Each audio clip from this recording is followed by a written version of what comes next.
여기에 우리 어르신들, 혹시 어르신들 가운데는 아니면 어르신들이 아니더라도 중년 이상이 되었던 분들 가운데는 이렇게 한번 생각해 본 적이 있을 겁니다.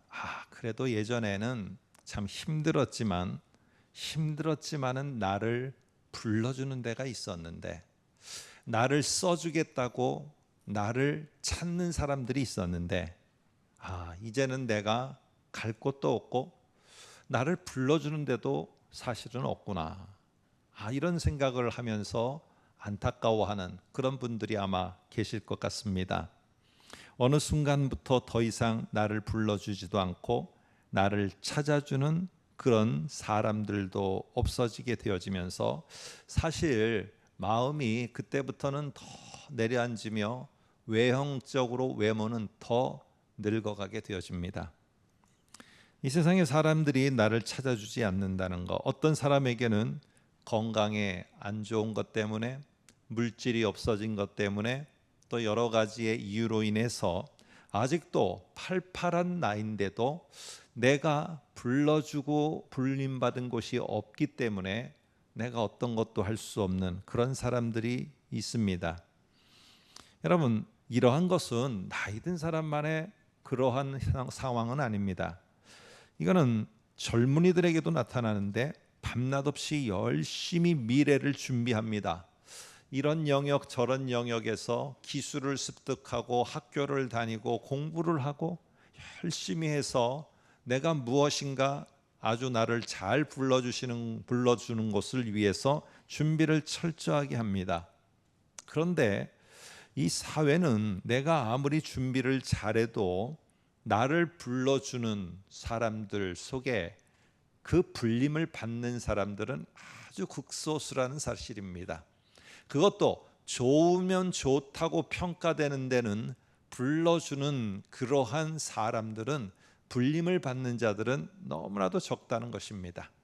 젊은이들도 이것도 준비하고 저것도 준비하면서 5년, 10년 시간은 지나가지만은 불림을 받지 못해 갖고 계속 기다림에 머물고 있는 젊은이들이 상당히 많이 있습니다. 여러분, 이 시간들이 길어지고 내가 나이가 들고 점점 연약해져서 누군가 나를 불러주지 않는다는 마음이 들게 됐을 때 상당히 힘든 삶이 시작되어집니다.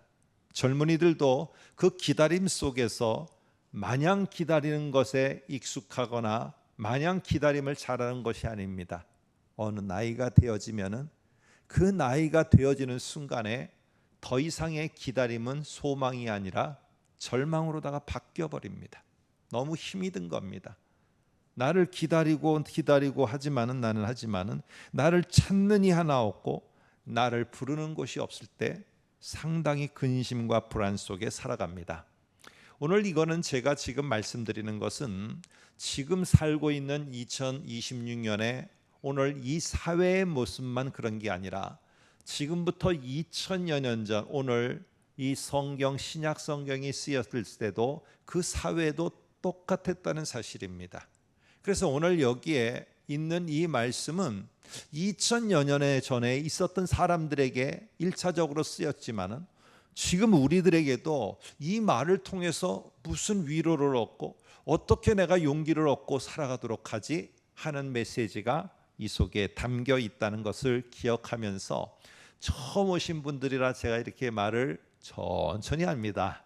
그들을 위해서, 그리고 가능하면은 쉽게 할 테니까 우리 새 가족들 이해가 조금 잘 안 되시더라도 잘 해주세요. 고개를 이렇게 이상하다 하면은 제가 힘이 드니까 맞다고 해주세요. 그렇게 해서 잘 말씀을 들으시기 바랍니다. 여러분, 지금도 보면은 세계에 많은 나라들이 있어요. 우리 여기에 또 외국에서 온 우리 젊은이들도 있거든요. 근데 젊은이들이 한국 땅에 왔을 때 자기들 나름대로는 열심히 뭔가를 준비하고, 우리나라 사람들도 젊은이들이나 나이 든 사람들이 저 외국에 가서 터전을 이뤄 보려고 그곳에 가잖아요. 그런데 내가 가면은 그 사회에서 나를 반기고 나를 불러주고 나를 찾아줄 것 같지만은 막상 그 나라에 가보니까 나라는 존재를 불러주는 곳도 내가 찾아갈 곳도 거의 없더라고요. 이런 것 속에 안타까움이 있는 것처럼 이 당시에 2000여 년 전에도 똑같았습니다. 지금은 다 나라 그러지만은 그 당시에는 이스라엘이라는 요 민족을 중심으로 해서 이 사람들이 어떻게 생각했느냐, 온 인류는 딱 두 종류밖에 없다라고 인류를 두 종류로 갈라버렸어요. 하나는 이스라엘인 우리 유대인 하나고, 유대인이 아니면은 모든 이 세상에 있는 사람들은 다 이방인이다, 유대인이 아닌 다른 족속이다 해서 딱 이 세상을 두 개로다가만 나눠버렸어요. 그러다 보니까 하나는 유대인, 하나는 이방인, 이 세상에는 두 종류밖에 없어요, 사람들이. 그래서 이방인이라는 말 대신에 조금 다른 말로 헬라인이라는 말을 썼어요. 그러니까 이 세상에는 두 종류밖에 없는 겁니다. 유대인이면 되고 유대인이 아니면 무조건 다 이방인이에요. 그런데 이 두 세상 속에는 그들이 찾고자 하는 사람들의 레벨이 있었어요. 그들이 부르고 싶은 사람들이 있었어요. 그들은 딱 기준을 가지고 판단을 가지고 이 사람은 우리들에게 필요한 거야, 이 사람은 필요 없어, 딱 이렇게 정해놓은 판단 기준이 있었어요. 자, 한번 성경을 한번 볼까요? 판단 기준이 뭔가? 1장 22절에 보니까 이렇게 말합니다.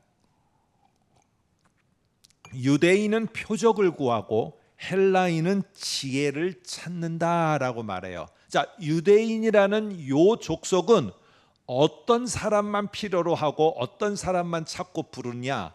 표적이라는 말, 쉽게 말하면은 능력을 행사하고 많은 힘이 있고 많은 어떠한 사람들에게 뭔가를 제공해 줄 수 있는 탁월함이 있는 사람, 이런 사람들을 필요로 한다는 것이에요. 그래서 이때의 이스라엘 유대인들은 로마라는 나라의 이 압제를 받고 있었어요. 그러다 보니까 우리를 좀 해방시켜주고, 우리가 옛날에 그런 시절이 있었던 것처럼 우리나라가 이 압제에서 우리를 좀 벗어나게 해줄 수 있는 좀 이런 능력도 있고 힘도 있고, 이게 우리하고 비슷한 능력이거나 저 로마의 왕이 가지고 있는 그 정도의 힘이라면 안 되는 거예요. 어느 정도? 저 로마의 황제라는 왕이 가지고 있는 힘과 능력보다 더 우월한 자여지만 환대를 받고, 그리고는 그를 부르며 그의 이름을 부를 수 있는 거예요. 우리를 구원해달라, 우리를 구원해달라, 그 이름을 부를 수 있는데 그 기준이 무엇이냐? 이스라엘 사람들에게 머리에는 두 사람이 있었어요. 한 사람은 모세라는 사람이에요. 이 모세라는 사람은 예전에 이스라엘이 이집트의 노예로 있을 때 하늘에서 10가지의 재앙, 그것을 쏟아 부으면서 이스라엘을 구원해 준 아주 이스라엘의 영웅이에요. 엄청난 힘과 능력이 있다라고 믿고 있었어요. 적어도 이런 힘과 능력이 있는 모세와 같은 자여야지 우리에게 부름을 받을 수 있고, 우리가 그의 이름을 부르고 우리가 그를 갖다가 우리들 속에서 인정해 줄 수 있다. 아니면은 이스라엘이 정말로 지금까지도 그런 나라, 그런 시대를 꿈꾸는 시대가 있습니다. 그래서 이스라엘 국기에 별이 그려져 있다고 제가 여러 번 말씀드렸는데, 이 별이 다윗의 별입니다. 이 말은 다윗이 다스렸던 그 시대처럼, 그 시대에 부강하고 국방력도 강하고 경제력도 강하고 어느 나라도 넘보지 못하는 그런 부강한 나라로 만들어줄 다윗과 같은 왕, 이런 왕 정도는 되어야 된다 해서 유대인의 사회 속에서 기준으로 세워놓은 건 무엇이냐? 능력 있는 자예요. 능력 없는 자는 소외되는 것이에요. 능력 없는 자는요, 다 하나님의 저주를 받았다고 해서 다 저쪽으로 아웃사이더로 밀려나는 겁니다. 능력 있는 자, 이 자가 오늘 지금 유대 사회에서는 인정을 받고 부름을 받는 그런 존재들이었어요. 여러분, 지금도 세상에서는 뭔가 자기들에게 해줄 수 있는 능력, 자격이 있는 자를 찾고 부릅니다. 내가 만일에 그것을 해줄 수 있는 자다, 그러면은요, 세상이 나를 찾아요. 내가 가만히 있어도 나에게 사람들이 와서 나의 이름을 부르며 나를 불러주는 것이 이 세상의 원칙입니다. 내가 재물의 능력이 있잖아요. 그러면은 안 오던 사돈의 팔촌까지 다 찾아옵니다. 내가 세상에서의 어떠한 지위와 어떠한 사업이 잘 되고 있으면 내가 알지도 못했던 사람이 동창이라고 하면서 찾아옵니다. 별별 사람들이 다 내 이름을 부르며 찾아오는 것입니다. 내 지위와 지식과 기술이 있으면은 이 사회는 바로 나를 찾아주고 나를 불러줍니다. 이게 이 세상의 이치예요. 이치. 이게 원리예요. 여러분, 그런데 내가 항상 그 기술이 마음고토록 있는 거 아니잖아요. 내 능력이 항상 있는 게 아니잖아요. 내가 건강이 약해서 내 능력과 기술과 내 지식이 약해질 수 있잖아요. 그러면은요, 이 세상은 아주 가차없습니다. 그런 나를 갖다가 더 이상 불러주지를 않아요. 여러분, 지금 여기에 이 예배당에 지금 누군가에 의해서 내 이름 석자와 함께 부르심을 받아서 여기에 오게 됐다. 여러분들이 나도 아직 불러주는 사람이 있구나, 불러주는 곳이 있구나, 이게 얼마나 큰 축복인가를 아셔야 됩니다.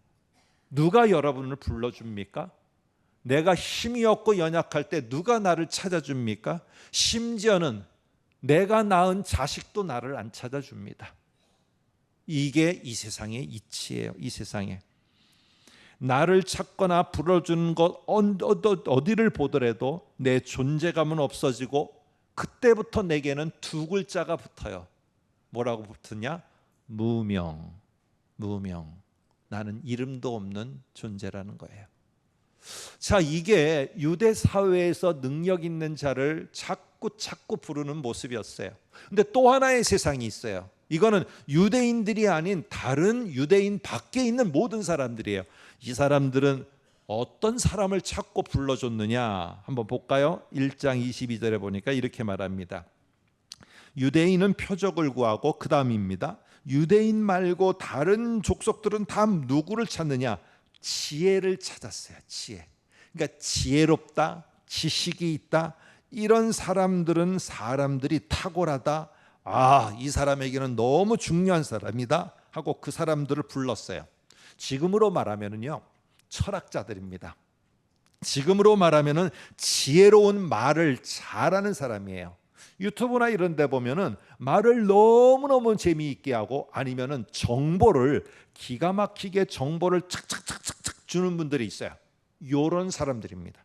그러니까 유대인이 아닌 다른 사람들은 이런 지식이 있고 어렵고 힘들 때 내가 살 길을 탁 마련해주고, 어떠하면 이런 길로 가라, 저런 길로 가라, 요때는 이렇게 해라, 이런 말을 잘해주는 사람, 말재주가 좋고 이렇게 사람을 설득을 잘하는 사람이 그 다른 세상, 요 이방인 세상에서는 인정을 받고, 이런 거 잘하면은 우리에게 오세요, 우리에게 오세요 해서 지위도 높아지고 그리고는 재물도 얻게 되었습니다. 근데 이 사람들이요, 이렇게 높아지면은 사람들은 이 세상의 이치는 참 이상해요.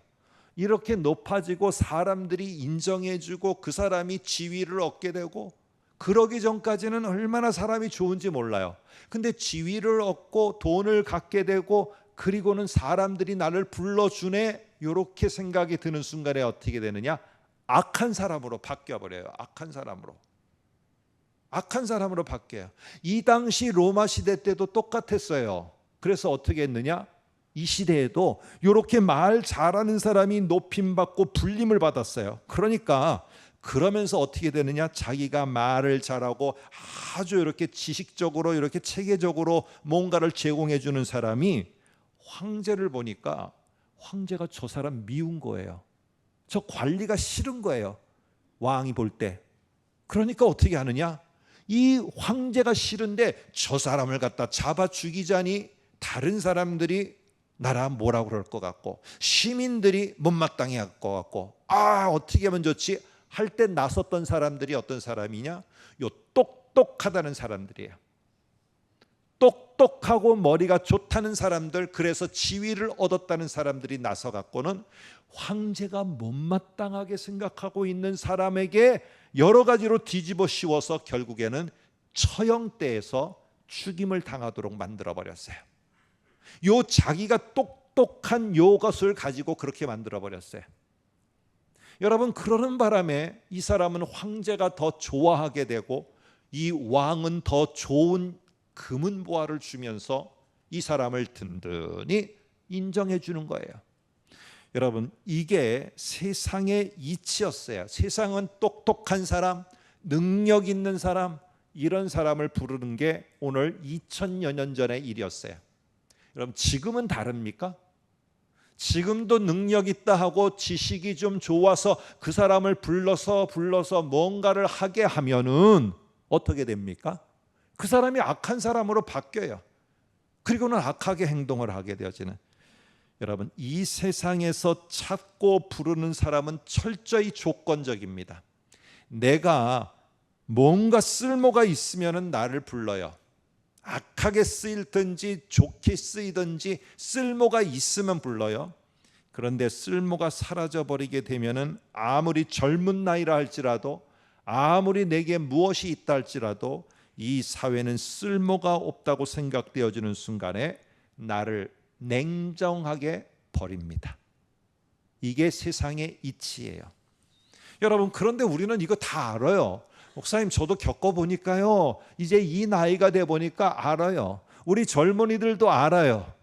그런데 알기는 아는데 한 번뿐인 우리의 인생을 이렇게 세상이 나를 갖다가 필요로 할 때는 쓰다가 쓸모없으면 쓰레기통에 내던지는 이러한 세상이라는 걸 알면서, 이러할 때 부르고 이러할 때 버린다는 걸 알면서 내 평생을 갖다가 그 세상의 판단을 받으면서 세상에 한번 불림을 받아보려고 그렇게 죽어라고 공부하고 그렇게 죽어라 하고 내가 학교에 들어가서 학교를 졸업하고 기술을 습득하면서 내 평생토록 갖다 뭘 하고 있는가 하면은 내가 불림을 받아서 이 세상에서 좋은 지위를 한번 얻어야지. 여러분, 우리 젊은 사람들, 여기에 있는 어르신들, 우리의 중년을 걷고 있는 분들, 이렇게 해서 내가 들어가 봤지만은 그 길이 몇십 년이나 가던가요? 얼마나 가던가요? 조금 있으니까 나는 무명의 사람이 되어 공허한 사람이 되는 거예요. 그런데 오늘 여기에 성경에서 바울이라는 사람이 이 세상의 사람들이 다 두 개의 이 기준에 따라서 끌려가더라는 거예요. 능력이 있으면 불림을 받고 똑똑하면 불림을 받고, 능력이 없어서 내가 똑똑하지 못해서 좋은 학교 못 나오고 좋은 기술 없으면 나는 버림받았고 나는 무명으로 공허하게 살아가야 되는구나, 이렇게 생각하더라는 거예요. 아니다라는 거예요. 그 두 개만 이 세상에 있는 게 아니라 또 다른 그 두 개와는 비교할 수 없는 세 번째 게 있다는 거예요. 이게 바로 무엇이냐? 유대인도 아니고 저 이방인들이 요구하는 사람도 아니라, 그러면 하나님이 요구하는 사람은 어떤 것이냐? 똑똑해서 좋은 학교 나와서 좋은 직장을 가져야 되고 많은 재물이 있어야 되고 좋은 집이 있어야 되고 옷이 좀 좋아야 되고 자동차가 좋아야 되고 건물이 좋아야 되지만 그래야만 나를 불러주는가, 이 세상처럼? 아니라는 거예요. 하나님이 부르는 기준은 다르다는 거예요. 아무리 내가 나이가 있어도, 아무리 내가 지식이 짧아서 이제는 내가 정말 힘에 겨워도 하나님의 부르심에는 완전히 다르다는 거예요. 그게 바로 무엇이냐? 한번 1장 26절 성경을 한번 화면을 통해서 보겠습니다. 형제들아, 너희를 부르심을 보라. 이거는 하나님이 부르는 부름이에요. 세상이 부르는 게 아니라 하나님의 부르심을 보라. 육체를 따라 똑똑하다 좋은 학교 나오다 이런 자들이 얼마나 많이 있느냐? 그렇게 많지 않다. 그렇게 많지 않아.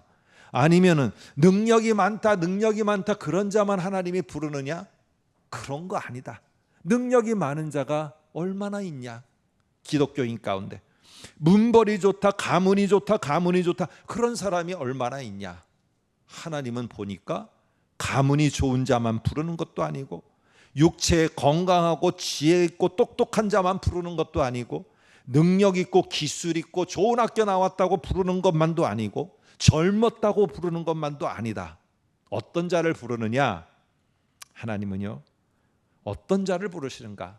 나같이 이렇게 지금 여기에 누군가의 초대를 받아서 불림을 받아 이 자리에 왔는데, 그러면 나는 그 사람의 부름이 아닌 하나님의 부름을 받아 내 남은 인생, 내 남은 삶이 몇 년이 될지 모르는데 하나님의 부름 가운데 계속 내가 살아갈 수 있는 것일까? 대답은 예스입니다. 예스. 여러분, 이 기회를 놓치면은 안 돼요. 언제 내가 이 자리에서, 이 세상에서 내 생애가 끝날지 몰라요. 여러분, 그냥 왔다고 생각하지 마시고, 이거는 누군가 하나님이 정말 나를 부르기 위해서 이 시간에 나를 이 자리에 와서 앉게 했다는 사실을 기억해야 돼요.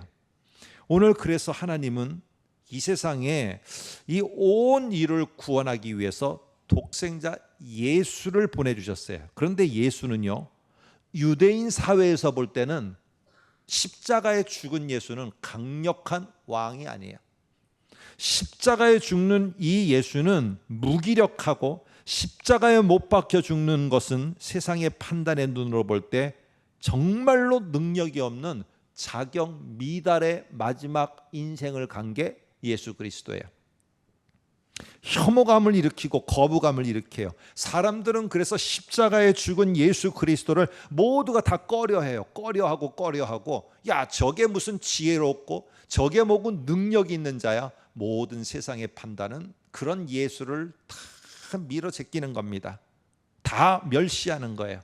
그 내용이 1장 23절에 나와요. 한번 볼까요? 우리는 십자가에 못 박힌 그리스도를 전하니 유대인에게는 거리끼는 것이요. 유대인이라는 이 카테고리, 이 영역에서는 이 사람들은 무슨 십자가에 죽는 예수가 우리의 구원자냐 하며 내버려 버립니다. 그리고 똑똑하다고 하는 이방인에게서는 저렇게 십자가에 죽으면서 세상을 구원한다는 저게 얼마나 무식한 거냐, 얼마나 지식이 없고 지혜가 없으면 저런 방법을 하냐, 그러면서 무시해 버립니다. 그런데 오늘 그 사람들은 생각하면서 십자가에 못 박혀 죽으면서 우리를 구원한다고 하는 예수는 너무나 모순이다. 그래서 어떤 말을 하고 있었느냐, 이런 말입니다.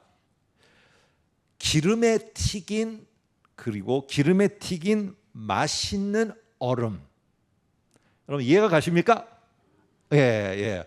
기름에 튀긴 맛있는 얼음. 저 그거 한번 사주시면은 제가 뭐 돈을 내라고 만큼 내겠습니다. 기름에 튀긴 맛있는 얼음. 이게 얼음이 기름에 튀겨서 맛있게 나올 수 있는 게 얼마나 가능할지 모르겠어요. 이처럼 아주 불가능하고 무의미하고 뭐 말도 안 되는 소리를 하고 있는 게 십자가에 죽은 예수 그리스도가 우리를 구원한 구주이시라는 것을 말하고 믿는다는 거예요. 그런데 모든 사람, 유대인에게도 헬라인에게도 이게 거리끼고 미련한 것이라 온 인류가 이거를 거부해야 되잖아요.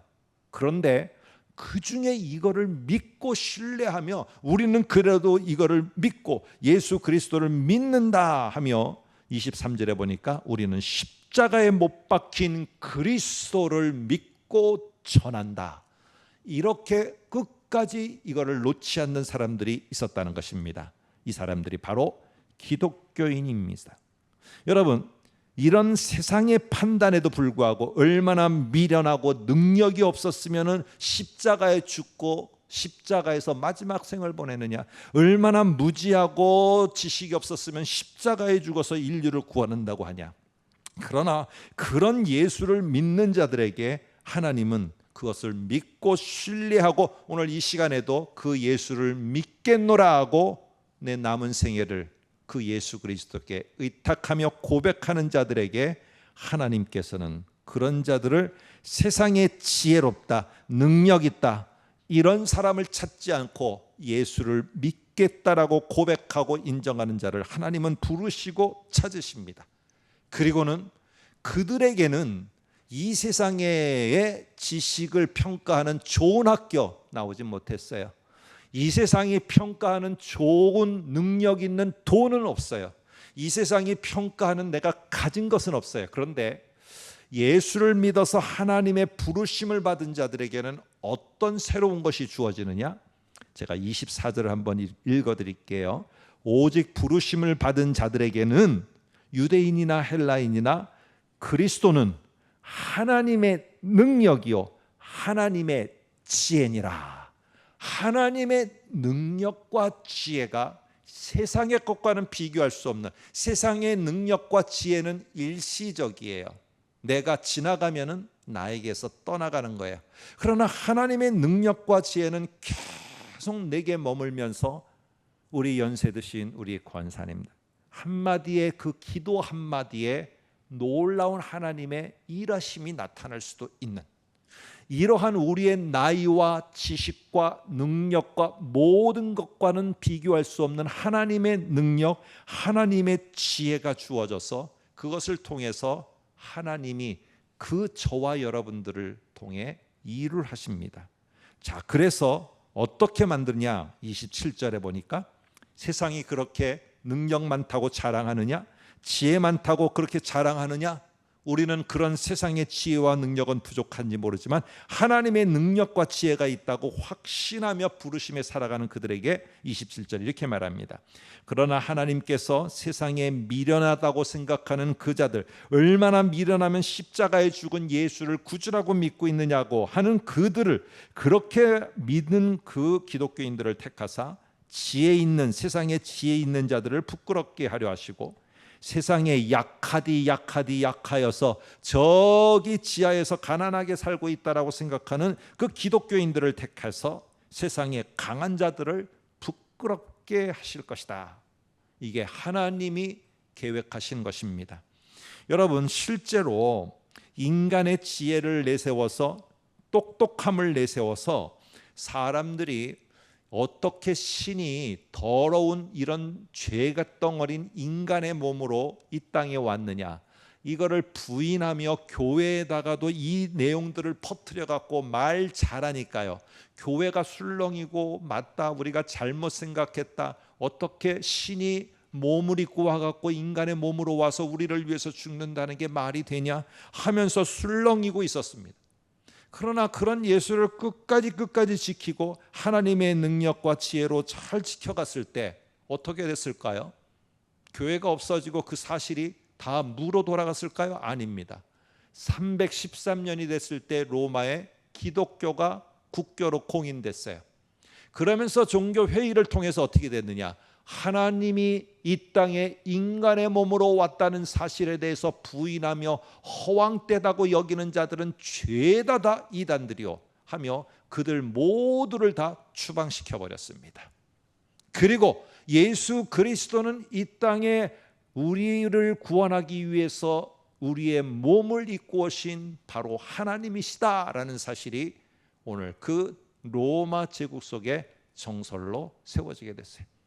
여러분, 오늘 아무리 인간이 똑똑해도 이제 하나님은 예수 그리스도의 이름을 찾고 믿고 하나님의 부르심을 받은 자들에게는 세상에 주어지는 신분은 없습니다.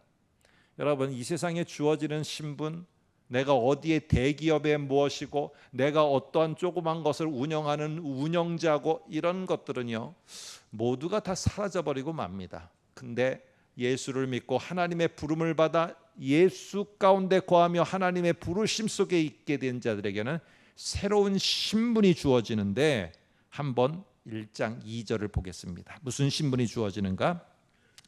고린도에 있는 하나님의 교회 곧 그리스도 예수 안에서 거룩하여지고 성도라 부르심을 받는 그런 자들이 되어집니다. 성도라는 신분이 주어져요. 여러분, 성도라는 말은요 무슨 말이냐? 여러분들 교회를 이렇게 안 다니시는 분도 성도님 성도님 하는 말을 들어보셨을까요? 이 성도가 무슨 말이냐? 하나님이 특별한 목적을 위해서 세상에서 구별하여 부른 자들입니다. 하나님 곁에 두는 그 자들이에요. 여러분의 집에도 보면은 내가 그냥 커피 한 잔 그냥 쉽게 마실 때, 그냥 편하게 마실 때 쓰는 그런 머그컵과 같은 것도 있지만은 특별한 손님이 왔을 때는 저기 어딘가에서 안 쓰던 아주 고급진 찻잔을 내려놓고 특별히 잘 보관해 놓는 그러한 그릇이 있습니다. 하나님께서 바로 저와 여러분들을, 예수를 믿고 예수를 신뢰하며 고백한 저와 여러분들을 불러서 무슨 신분을 줬느냐? 성도라는 신분을 줬는데, 이 성도라는 것이 하나님의 특별히 보관하고 있는 아름다운 그릇이에요. 이 아름다운 그릇을 보관하다가 나중에 썩히려고요? 아니에요. 어떤 나이가 되더라도, 하나님이 어떤 지금 환경이 되더라도 하나님이 특별한 곳에 사용하시려고 하나님은 여러분을 부르세요. 그런데 나를 부르는 조건이 내가 어떤 지식이 있거나 어떤 능력이 있거나 어떤 기술이 있거나 어떤 탁월함이 있어서가 아니라 오직 하나, 예수 그리스도를 믿는 믿음이 있는 자들을 하나님은 부르신다는 사실을 꼭 기억하면서 오늘 여러분들 세상의 판단에 남은 인생을 맡기지 마세요. 오늘 예수 그리스도를 믿어 오늘 하나님의 부르신 가운데 하나님의 귀한 그릇이 되셔야 됩니다. 세상은요, 끊임없이 우리가 네가 얼마나 능력 있냐, 지혜가 있냐, 우리 부모님은 얼마나 재산이 남았을까, 우리 자녀에게는 얼마나 능력이 있을까, 얘가 가서 무슨 일을 할 수 있을까, 얘가 그럴 만한 능력이 있는가, 우리들의 온통 관심은 세상의 판단 그것에 가지고 모든 것을 봅니다. 그러나 능력을 증명하지 못해도 쓸쓸하게 무명의 자리에 있는다 할지라도 이렇게 무기력하게 무명의 사람이라고 판단하는 것은 세상의 이치입니다. 하나님은 세상의 지혜와 능력이 탁월하다고 해서 나를 불러주시지 않습니다. 나를 불러주심은 오직 예수 그리스도의 그분의 나를 위한 죽으심과 부활을 믿을 때 저와 여러분을 불러주셔서 특별한 존재로 삼아주신 겁니다. 우리 이미 기존 성도님들, 여러분들 성도님입니다. 하나님의 존귀한 백성이고요, 하나님이 쓸모없게 하지 않고 모든 한 사람 한 사람을 존귀한 그릇으로 여러분을 하나님 곁에 두었습니다.